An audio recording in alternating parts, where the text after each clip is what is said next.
there will definitely be additional eruptions in this area. And not just one, but a series of monstrous eruptions. 1,000,000 times more powerful than an atomic bomb. It's absolutely devastating. Everything would be killed. Destroying thousands of square miles of land and countless lives across the Northwest. It'll just be over. It'll be toast. It'll be finished. We go beneath the earth to probe the volcano, reveal for the first time the source of its power, to discover what will happen when the sleeping giant of Yellowstone awakens and becomes a mega disaster.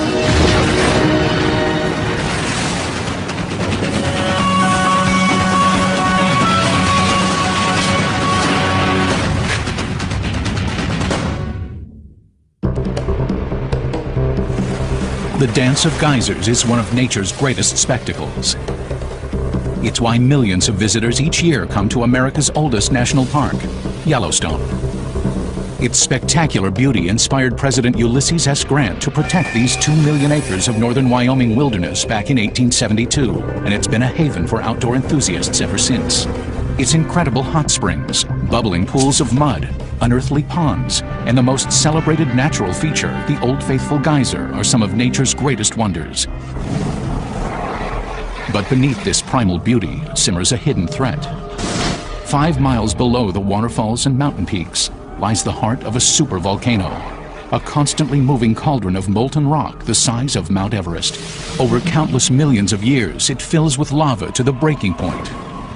Like a bomb with a hidden timer, it finally explodes. We don't know how long it's going to just sit there before it decides to go off. If sometime in the future it were to erupt, as it has before, the Yellowstone volcano would overwhelm everything within 100 miles and disrupt lives across the globe for years. The first sign of trouble will be increasing seismic activity. The ground would rise as pressure from the molten rock begins to grow. There would be a lot of ground deformation, and then if it was moving up slowly enough, we would actually start seeing large changes in the geyser bases. Finally, the lava would shatter the Earth's surface with an explosion 10 times larger than Mount St. Helens. A hurricane of hot gases would spread out in all directions as the ash cloud reaches 80,000 feet into the air. Already larger than anything man has experienced, this would be just the beginning of a Yellowstone super eruption. Within days, a second enormous eruption would begin, then another. Soon, a ring of monstrous explosions 50 miles wide would be spewing molten rock and burning gases across the landscape. Certainly within 100 miles of Yellowstone, there wouldn't be much that was not destroyed. High in the atmosphere, the ash cloud would surround the planet, sending temperatures plunging. Global agriculture would fall into chaos. How do we know it will happen? Because it's happened before. The evidence is etched into the geologic record of past supervolcanoes. There are 1,500 volcanoes around the world. But there are fewer than 10 supervolcanoes, the ones with the potential to not only destroy the surrounding area, but to create a global disaster. And Yellowstone is one of these supervolcanoes. Imagine something 10,000 times the size of Mount St. Helens. It's almost unimaginable. Unlike a conventional volcano with its crater atop a mountain, Yellowstone's crater is so large it can only be seen from the air. This is the rim of a monstrous crater called a caldera that collapsed into the magma chamber during the last super eruption. It's large enough to hold the city of Los Angeles.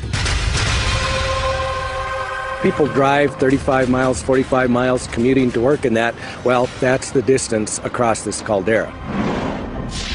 And this is only the last of 3 monstrous calderas formed over the past 2 million years. The volcanic history of Yellowstone is really marked by these 3 giant cataclysmic eruptions of the scale that we haven't seen in, history of man, really. The first eruption vented somewhere around 600 cubic miles of material. And if you took all of that and you spread it out over the state of Texas, you'd have about 12 feet thick of deposits. The second eruption was hundreds of times larger than Mount St. Helens, and it's the smallest of the Yellowstone super eruptions. The most recent one, known as the Lava Creek eruption, occurred 640,000 years ago.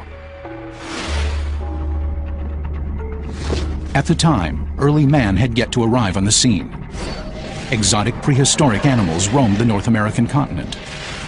5 miles beneath the earth, however, A magmatic cauldron 3 times the size of New York City was coming to a boil. There would have been hundreds to thousands of earthquakes, becoming fairly large, so there'd be a lot of shaking as the hot rock was moving up. 1 million tons of molten rock heated to 1800 degrees Fahrenheit pressed its way to the surface. Jets of superheated water suddenly burst through the cracks in the Earth's surface, shooting into the air. Hundreds of geysers were erupting over 500 square miles. We get explosions out of the hydrothermal system that put holes in the ground as big as a mile across. So they're big events. But this was just the overture before the main event. After days of increasing earthquake and geyser activity, under mounting pressure from magma and superheated gases, Yellowstone's last super eruption began. Material may have started to leak out of one side, perhaps forming part of the edge of the fracture zone. As you start to decrease the pressure, it starts to then explode. With the power of a hydrogen bomb, a monstrous cloud of searing ash and melted rock shot into the stratosphere at supersonic speeds. The heavier debris fell back to the ground, turning into colossal pyroclastic flows. It was sort of like a hurricane made up of 800-degree ash and pumice and hot gases. Just wipes things out completely. For miles, these lethal rivers of ash and gas cooked animals alive and brushed forests aside like twigs. They extend actually outside of Yellowstone into Idaho and into the Teton region. Some of this material flowed down and actually covered parts of the floor of Jackson Hole. So these things extend tens of miles away from the actual eruption location. For days, the Yellowstone volcano continued to heave tons of molten debris into the air and devastated the nearby terrain.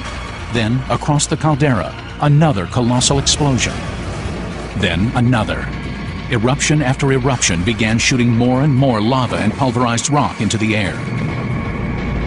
Typically, when these eruptions begin, they begin at a single vent, and the event may then get larger, moving out along some sort of a fracture system. Yellowstone had turned into a super eruption.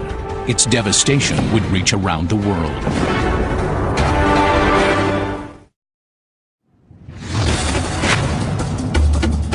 Yellowstone's last super eruption occurred 640,000 years ago.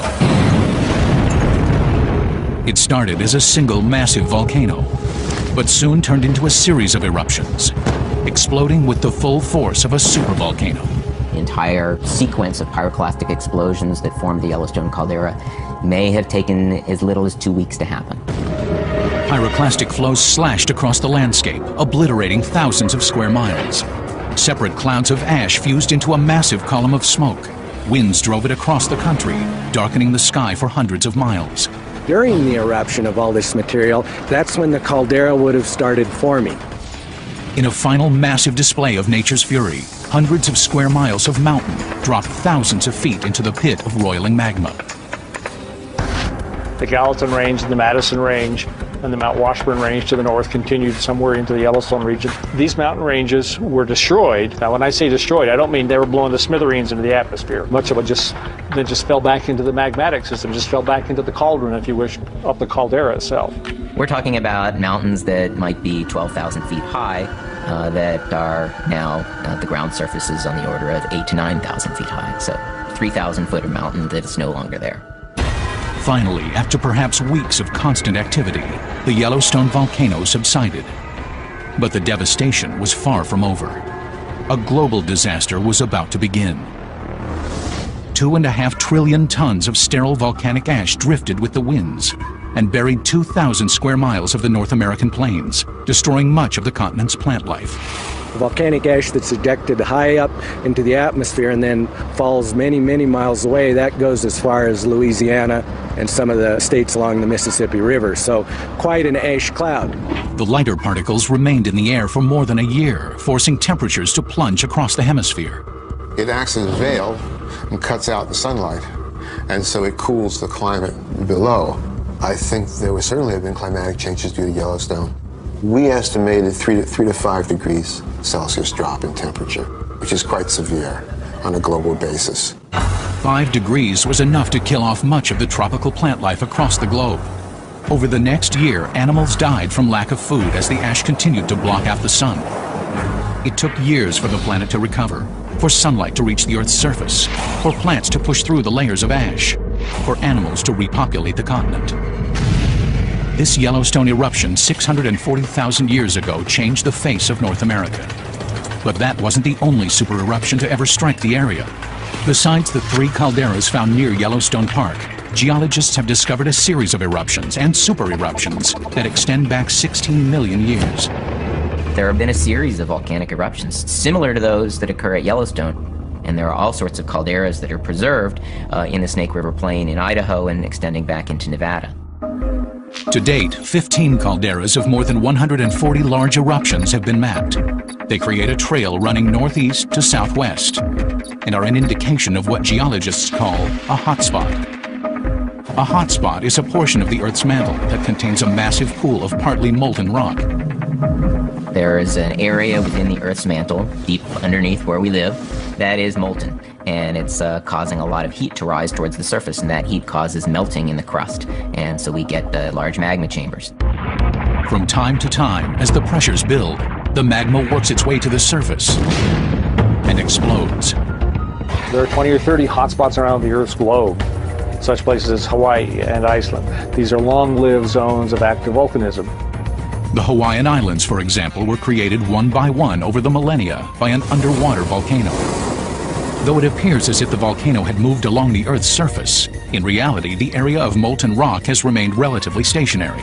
It is the Earth's crust which has moved. The same is true for the Yellowstone hotspot.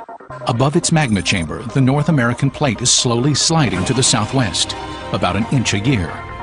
With each new eruption, a caldera is formed and appears to be further to the north.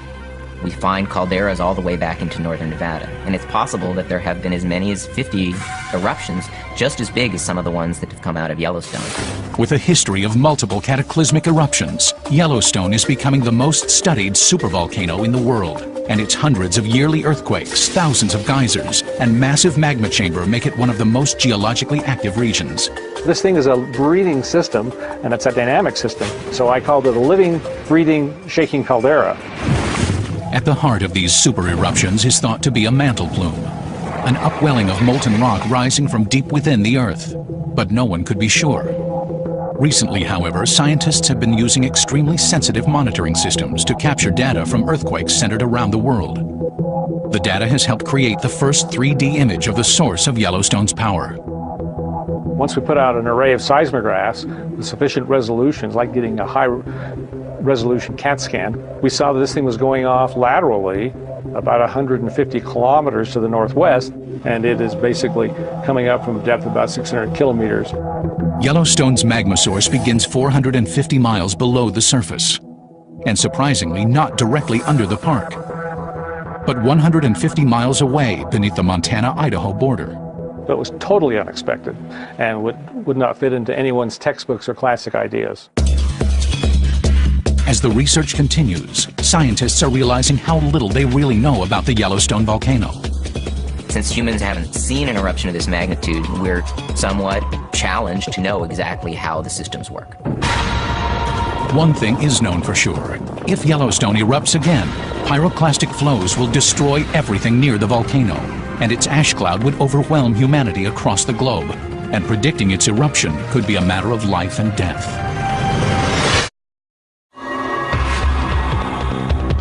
Yellowstone. Its dreamlike natural beauty may, sometime in the future, turn into a nightmare.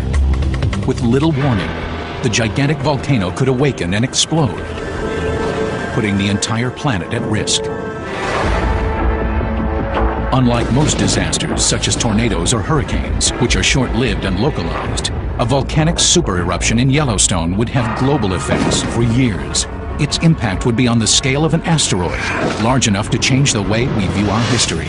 For a long time, Earth history was gradual changes, slow changes over long periods of time. And now we realize that every once in a while, boom, out of the sky comes something catastrophic. Most scientists believe an asteroid caused the disappearance of the dinosaurs 65 million years ago. But new discoveries suggest volcanoes can cause planet-wide devastation as well. One of the early volcanoes fueled by the Yellowstone hotspot left a gruesome graveyard 1,000 miles downwind. 12 million years ago, the wildlife in Nebraska was similar to what we have in Africa today.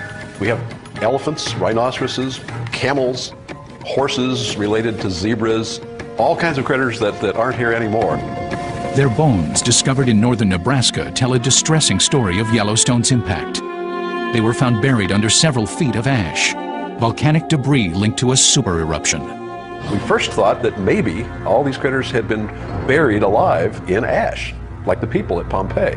But the more closely we looked at the fossils, it turns out that that wasn't true. Most of the fossil bones exhibited evidence of a strange illness, a clue to why so many animals died. It has the extra growth of bone on the leg bones and on the jaws. The unusual bone growth is a signature symptom of Marie's disease, a rare lung condition resulting from breathing large amounts of dust or ash. This is a jawbone of a camel from the ash bed. This shiny bone here is healthy. It's normal fossilized bone. And you can see where the healthy bone stops and this new growth begins. You can see the color changes and the texture changes. It looks like a sponge. And this is the diagnostic feature of HPOD, or Marie's disease. Voorhees believes that ash from the Yellowstone hotspot caused Marie's disease in these animals. Ash is nothing but very small pieces of glass.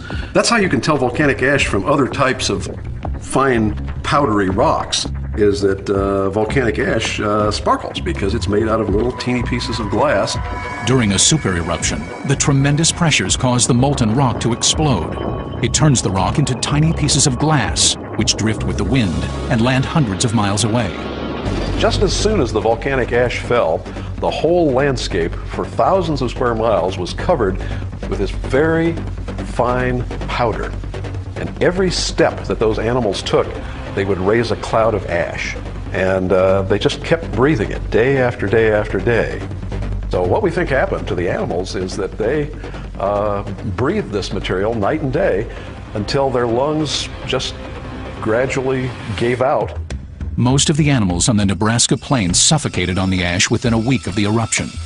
This from a supervolcano 1,000 miles away. Volcanoes can kill at a distance. I really wouldn't have bet 20 years ago that a volcano 1,000 miles away could actually cause mass death, but ashfall has made a believer of me. More recently, the 1815 eruption of the Indonesian island of Tambora proved ash could kill indirectly through dramatic climate change. 50 times larger than Mount St. Helens, the impact of the Tambora volcano was overwhelming. The eruption reduced the mountain by 4,000 feet, as nearly 150 million tons of ash and debris were ejected into the air. The ash cloud could be seen for hundreds of miles. The cloud went over India, darkened the sky, and caused the temperature to go down. The temperatures went below freezing. It took almost a year for the ash to spread across the rest of the globe. But when it did, the results were staggering. A New England newspaper from 1816 published this account. Snow and hail began to fall about 10 o'clock a.m., and the storm continued till evening, accompanied by a brisk wind. This was June 15th. There was, in some places, essentially no summer. In the eastern United States, there was snow and ice in June, July, August. They replanted the crops died, they replanted them again. The unusually frigid weather reached Europe, some 9,000 miles from Tambora, throwing life there into chaos.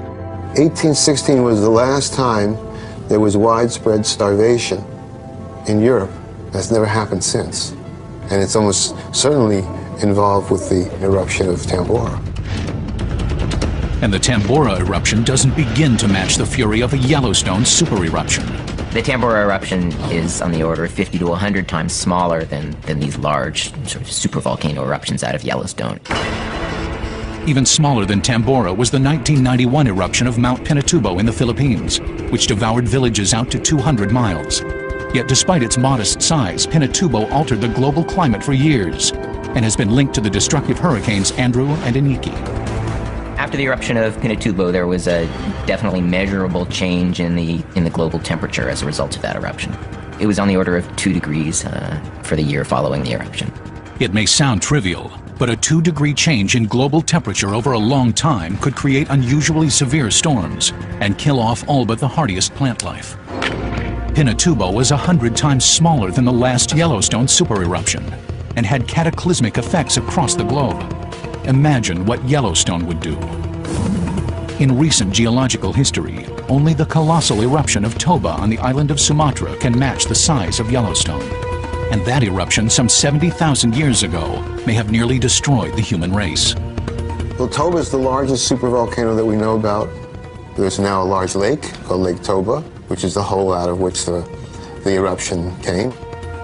It likely erupted for 2 weeks, dropping ash 6 inches deep on the subcontinent of India. But Toba's greatest impact was felt halfway across the planet, in Africa. Around the time of the Toba eruption, it's thought the population of early man was catastrophically reduced. It appears a bottleneck or a contraction of the human population occurred, reducing our numbers from possibly hundreds of thousands to just a few thousand. We know from the genetic data that something happened in the human history, in the history of our species, that reduced the amount of genetic variation a lot. And the argument is all about what was the nature of that event. One possibility is that there's some catastrophe that happened 70,000 years ago, like the Toba supervolcano, that just wipes out plants and animals and humans all over the earth until there's hardly any of them left. The massive eruption of Toba, more than 25 times larger than Tambora, likely created a catastrophic change in climate. Ice core samples suggest that the average temperature may have dipped as much as 20 degrees for years after the eruption, likely killing off plant life across the globe. Hardest hit would have been tropical areas like Africa. Africa is where we were at the time, and so it would affect us directly. And secondly, it's the tropical vegetation that never experiences cold temperatures, so has no adaptations for cold temperatures whatsoever. The frigid temperatures killed off much of the African plant life, and the resulting famine may have decimated much of the human race. It may be that the 6.5 billion people who inhabit the Earth today are the direct descendants of the few who survived the Toba eruption. If a single eruption like Toba is powerful enough to almost destroy the human race, what would a similar supervolcano do today? When a large giant eruption were to occur, I think there's little that man can do about it. The biggest thing we have to do first is understand them. That's why scientists are studying every aspect of the Yellowstone volcano. What they discover may be the key to our survival.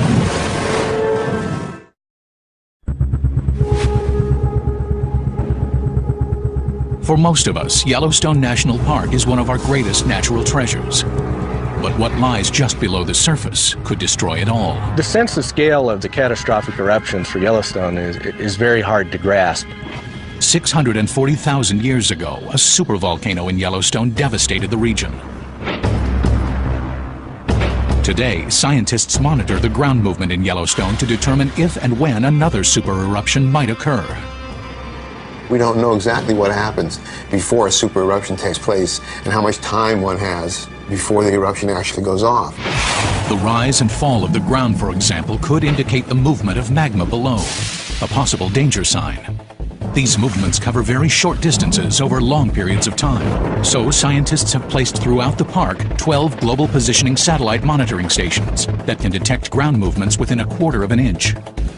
Geologists have also gained a bird's eye view of the situation. We use satellites in this case to take pictures of the ground as it's moving over time. And so we can compare two different passes of the satellite that are perhaps a year apart and make a map of how much different spots on the ground have moved. With these tools, geologists have been able to document changes in the caldera. Its constant rising and falling over time. According to recent satellite data, much of the caldera is being lifted up. What we've seen has been uplifting now at rates of 6 to 8 centimeters per year. Those are very high rates. The most dramatic uplift is just north of Yellowstone Lake, in the area geologists call a resurgent dome. And we have within this caldera, these orange areas here, these are resurgent domes. These are areas that are uplifted while the caldera was collapsing and subsiding. Geologists believe that these two areas were lifted up by the magma chamber as the caldera was formed. It's thought that some magma is still inside these domes, holding up these areas. But they couldn't be sure until now. We've seen this model of the Yellowstone magma plume, the tube through which molten rock from the Earth's core reaches the magma chamber sitting on top of the plume. Using similar data, geologists have created this 3D illustration of the magma chamber as it sits below the Yellowstone caldera. This is a three-dimensional image, like a CAT scan or an X-ray of the Earth. Is giving us an image of what we think is the magma system that drives Yellowstone. This U-shaped chamber is thought to contain more than 300 cubic miles of partially molten rock, 100 times larger than Pinatubo's magma chamber, and is just 5 miles below the surface. More importantly, the area of the most dramatic uplift spotted by the satellites is directly above a peak of the chamber. This suggests the magma chamber is expanding, pushing up against the Earth's surface at this peak. The other area of striking ground deformation is near the Norris Geyser Basin, the hottest and most unstable thermal basin in the park. Norris Geyser Basin is one of the most dynamic of the hydrothermal areas at Yellowstone. It's always changing. We're always noticing new things that are happening. Just a few years ago, satellite images showed Yellowstone's greatest rise in this area. Recently, however, it's reversed its direction and is now subsiding. It's not actually within the Yellowstone caldera, yet it's one of the highest temperature thermal areas in the park. And it is possible that there is some magma extending to the north beneath that region. The source of the basin's volatility could be magma, or another key component to volcanic activity, earthquakes. The earthquakes are essentially the heartbeat of the system, are an integral part of the active, if you wish, mountain building and volcanism of Yellowstone. Like smoke and fire, volcanoes and earthquakes go hand in hand. The pressure from the magma, which can explode into a volcano, also forces the ground to shift, causing earthquakes. They can be the telltale signs of an impending eruption. The two main precursors to a volcanic eruption, seismicity and ground deformation, are very carefully monitored in Yellowstone. In this computer model, each red dot represents an earthquake. Typically, hundreds of earthquakes are detected across the park each year. In recent years, the greatest earthquake activity has been centered under two areas of the park. So you can see we have earthquakes that are concentrated on the north side of Yellowstone, coming down through the park, and then out extending on the east side of the Teton Fault right here. What concerns geologists is when a center of earthquake activity overlaps an area of shifting terrain. At the Norris Geyser Basin, that seems to be what's happening. There are dozens of fault lines at this spot. That's very critical because if magma is starting to move up, we would expect to see a bulging in an area and associated earthquakes as the ground starts to crack. The fear is faults that make up the earthquake zone could crack under pressure from the magma below, releasing an eruption. Geologists are also watching the park's geysers, hot springs, and mud pots, looking for drastic changes in temperatures and chemical content. Anything that might indicate a major movement of magma. At the moment, geologists do not believe an eruption is imminent. But if the water temperatures were to rise, the ground begin to swell, or there were an increase in earthquake activity, another Yellowstone eruption could be building. I think that we are smart enough as geoscientists now that we would probably have weeks to perhaps months of indicators before anything like that would occur. However, predicting the precise timing of an eruption is far from simple. Scientists have been fooled in the past. We've seen it in Yellowstone. There is bulging. There's vibrations, there's increased seismicity, there's all the things one would expect and go, oh, uh-oh, we're in trouble. And then, nothing. Therein lies the problem. All we can do is monitor the volcano, but it may not be enough to predict a possible eruption. Mount St. Helens was the most scrutinized volcano in history, and it exploded before the area could be cleared, killing 56 people. At Yellowstone, despite its remote location, a giant eruption could put thousands of lives at risk. Remember, we have, maybe 100,000 people per night staying in the Yellowstone Teton system in the summer. This is equivalent to a community of a modern U.S. city that are compacted into this zone of potential eruption, so the exposure is rather high. At Yellowstone, we may be on the edge of a precipice, and the question is not if it will erupt, but how and when. Nothing you can do about a volcano. If it's going to go off, it's going to go off. And the effects on civilization are going to be drastic. We may not be able to prevent an eruption, but when the molten rock begins to move up toward the surface, will all the scientific data warn us in time? Now, using historical records, scientific models, and the latest in computer technology, you will witness the devastation that follows when the giant volcano of Yellowstone erupts. For 70,000 years, the Yellowstone volcano has remained quiet. But sooner or later, its magma chamber will slowly fill with millions of tons of molten rock. Gas pressures will push up toward the surface, bringing the volcano to the breaking point. This is one of the rules of geology that happened in the past that'll happen again in the future. We know there's going to be super eruptions, and probably one at Yellowstone, and it's going to have catastrophic effects. Now, using computer models and the latest scientific information, you will experience what would happen if the largest volcano in North America were to erupt. When that eruption occurs, there is no doubt whatsoever that parts of the northwest of the United States will be completely and comprehensively devastated. It'll just be over. It'll be toast. It'll be finished. The first indications of a Yellowstone eruption will be rumblings heard underfoot as dozens of small earthquakes begin. The ground begins to rise from the pressure of the expanding hot waters, gases, and surging magma. The temblors grow in strength, spreading across the entire rim of the caldera. All the tourists have to be cleared from the park. Officials send out warnings to towns within a 100-mile radius, the danger zone of a Yellowstone super eruption. The cities of Bozeman, Montana, and Cody, Wyoming prepare for the worst. Throughout the park, new cracks in the ground release huge geysers, spouting superheated water hundreds of feet into the air. The earthquake shaking itself will create fractures and cracks, allowing more material to come out. The last of the tourists and park personnel must rush to leave the park, trying to reach a safe distance some 100 miles away before the caldera lets go. They may not have enough time. Lava first appears, oozing out of cracks in the surface. Then, steam and ash explode hundreds of feet into the air. But instead of this relieving the pressure, it pushes the volcano over the edge. The magma contains a lot of gas, and if you're able to depressurize the system rapidly, then the magma will lose its gas explosively and you can have a very, very large eruption. From 5 miles below the surface, molten rock heated to 1,200 degrees bursts into the air. It begins to erupt, and you see these flows coming out sideways, and there's nowhere to go. Like a hurricane of ash, pyroclastic flows rip along the ground at 100 miles per hour. For those who left the park within the past half hour, their luck has run out. 50 miles away, the 30,000 residents of Bozeman, Montana watch in horror as the plume of ash and rock reaches into the sky. If they know anything about Yellowstone's past, they'll know they have little time before their city is devastated. The pyroclastic flows may go out as far as 50 to 100 miles away from the volcano. And so you'd see the pyroclastic flows coming across ridge after ridge after ridge, and then finally hitting where you are. So locally, regionally, it's absolutely devastating. Everything would be killed.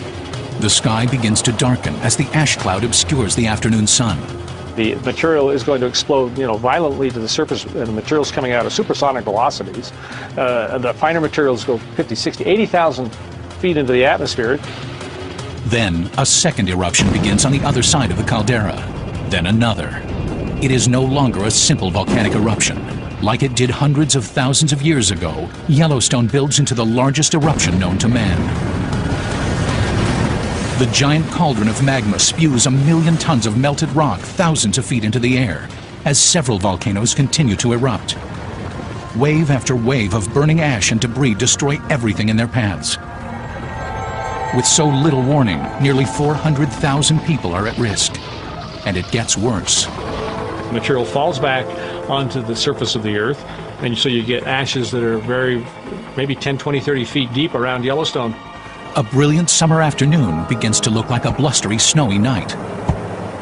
The weight of the falling ash collapses roofs across the states of Wyoming, Idaho, and Utah, killing thousands, while a cloud of lighter ash 1,000 times larger than the one produced by Mount St. Helens drifts eastward with the wind. There's so much ash put into the atmosphere, and it gets distributed so globally that it would cause disruption to air traffic, not just near the scene of the eruption, but really globally for a period of time. The ash goes in the jet engine and becomes ceramic and coats the jet engine. And there have been horrifying descriptions of airplanes just losing their power and diving while the pilots try to figure out what to do to start the engines again. Air travel grinds to a halt as the ash cloud reaches the upper atmosphere. And then, the deadliest part of the Yellowstone eruption begins. There's lots of ways you can die in a pyroclastic eruption. And one way is to inhale the stuff and inhale these sharp pieces of glass. They attack the lungs, they attack the bones, they kill you from the inside. Across the country, masks are supplied to protect people against the ash. But farm animals have no protection. Within weeks, vast numbers of the country's livestock die, like the animals that roam the Nebraska plains 12 million years before.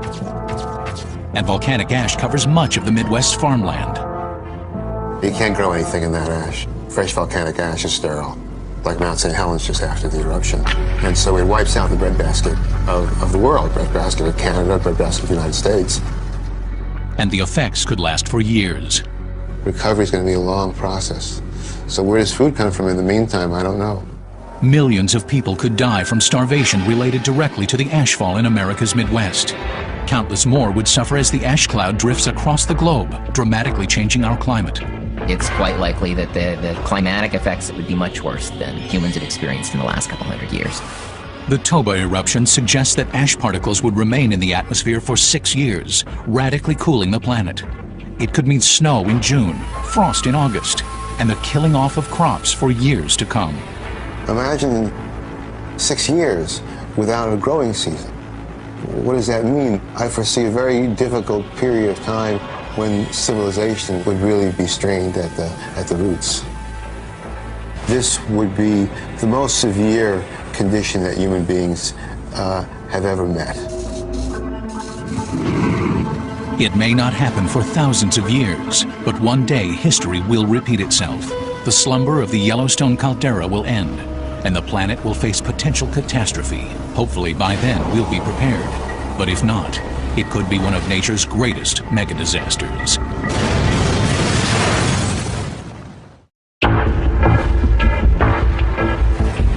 There will definitely be additional eruptions in this area. And not just one, but a series of monstrous eruptions. 1,000,000 times more powerful than an atomic bomb. It's absolutely devastating. Everything would be killed. Destroying thousands of square miles of land and countless lives across the Northwest. It'll just be over. It'll be toast. It'll be finished. We go beneath the earth to probe the volcano, reveal for the first time the source of its power, to discover what will happen when the sleeping giant of Yellowstone awakens and becomes a mega disaster.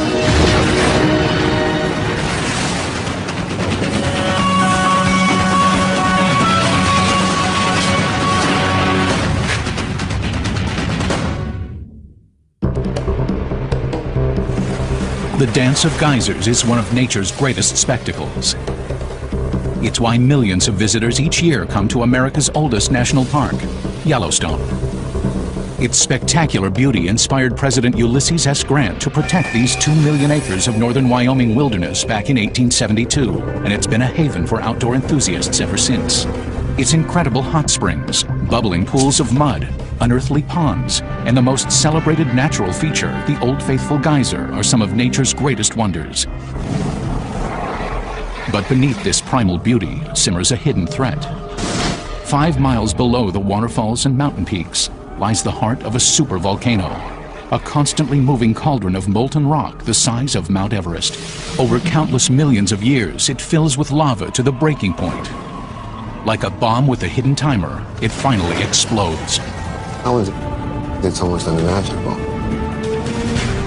Unlike a conventional volcano with its crater atop a mountain, Yellowstone's crater is so large it can only be seen from the air.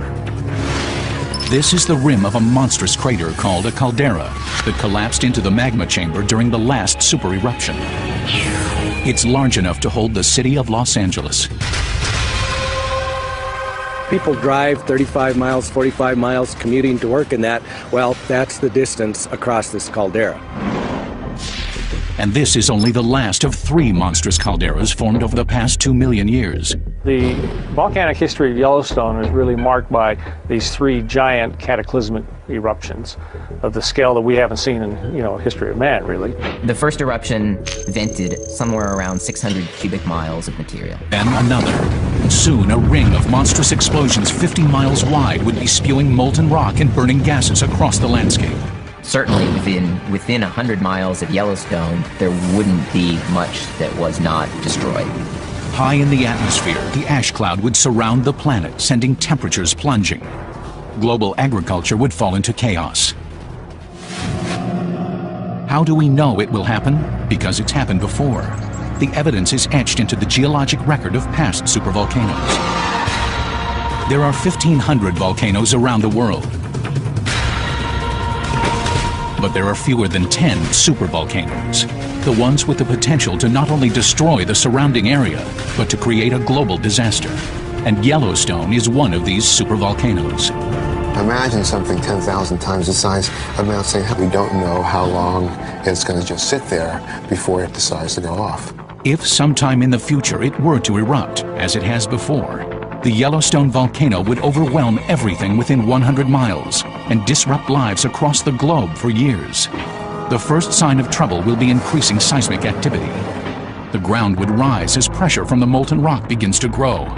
There would be a lot of ground deformation, and then if it was moving up slowly enough, we would actually start seeing large changes in the geyser basins. Finally, the lava would shatter the Earth's surface with an explosion 10 times larger than Mount St. Helens. A hurricane of hot gases would spread out in all directions as the ash cloud reaches 80,000 feet into the air. Already larger than anything man has experienced, this would be just the beginning of a Yellowstone super eruption. Within days, a second enormous eruption would begin.